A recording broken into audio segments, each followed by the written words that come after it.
I actually took a degree in archaeology. I was approached by Rune Dittmer, one of the founders of PressPlay, and he asked me if I wanted to do some drawings, and I said yes. Our ambition when we started after university together was to say we've seen tons of Flash games for free, and we were saying we can do design that's more interesting. I finished the art school and then came here to Copenhagen, was looking for a job, found these guys, and games happened.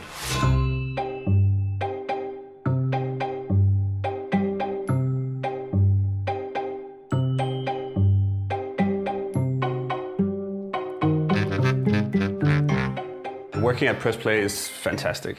Even though we're now part of the Microsoft family, we're actually a very unique little team. I mean, the fact that I get to work on games in an environment where I have a lot of creative freedom makes every morning pretty good.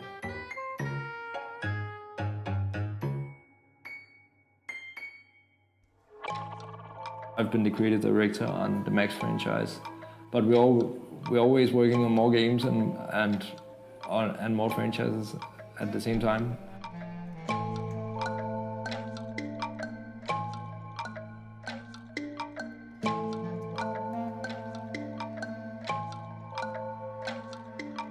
Most of our games so far have started with mechanics first, and then story or anything that happened afterwards.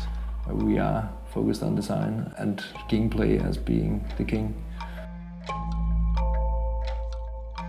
The place to start with the first real kind of game that PressPlay made was Max and the Magic Marker. We had no budget for advertising or anything, so we had to sort of catch attention just by going viral, and we posted a video on YouTube which in 2 days I think was viewed by 35,000 people or something, which was a lot to us. It was like an explosion.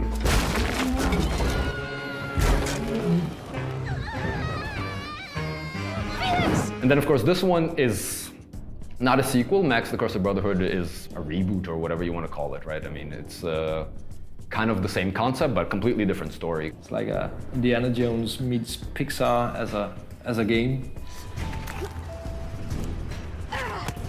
We had the idea of doing a drawing game. We needed somebody to star this game. We had seen a lot of sandbox games using this drawing ability, but we needed something with a little bit more character. And we thought about who is it that would draw anything, and we came up with this idea of a little boy and his wonderful imagination.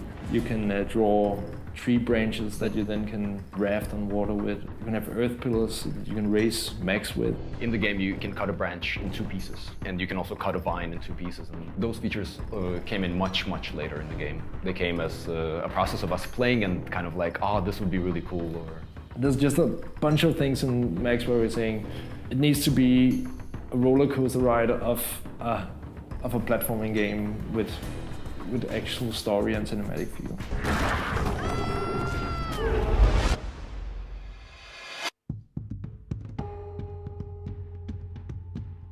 I started using Unity in 2008, so back when it was Mac only. We had actually a few PCs we turned into Hackintosh computers and worked on that because that was the only way we could use Unity.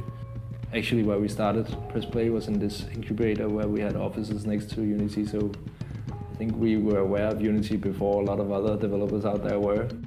There has actually been situations where it's been nice to know people at Unity and be able to hang out with them. I think looking back at it, we have developed our things and found problems, and like sort of parallel to that, Unity has also been working on their things and finding some of the same issues and fixing those problems. So I think PressPlay and Unity is sort of like developing together in many ways.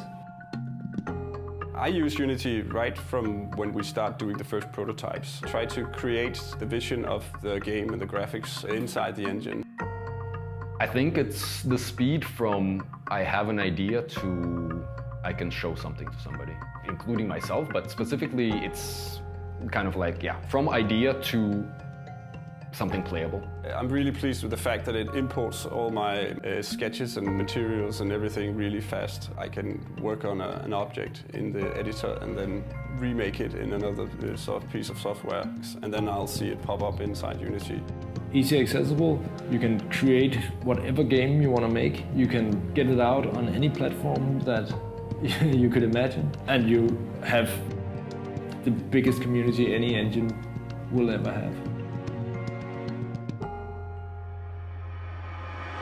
Max the Curse of Brotherhood is coming out for games with gold on Xbox One, being the first title that comes out to be free on the Xbox One for gold members. It's really nice to see people play it, and especially people you know. And like they come over to my house so they can play on my Xbox, and like they love it, and that makes me very happy. I think that's really a dream come true, that we will see a lot of players actually getting Max in their hands, and I think if we get the same kind of feedback that we've been getting from the players, we're going to get a lot of good things out of it.